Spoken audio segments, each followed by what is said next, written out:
We miss you, Starboy!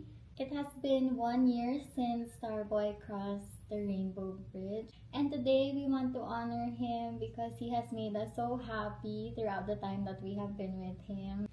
So yeah, eat na kayo mga guys. Eat, Miss mo na si Kuya Mustar kahit hindi mo siya nakita. Oo naman.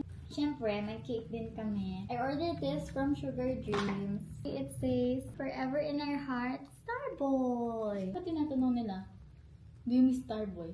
Malamang.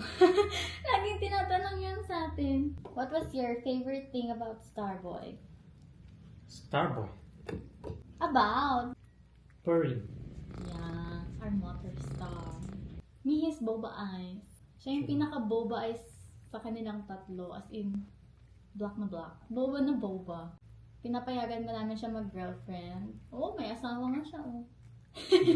Tissue. Sana all. Kumain na. Hindi pa kami kumakain.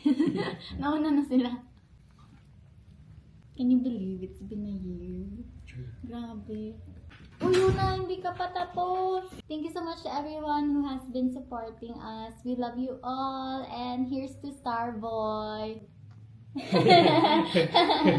Ayan, hindi na. Ayan na talaga. Oh, naiyak na si Yuna. Naiyak si Yuna, girl.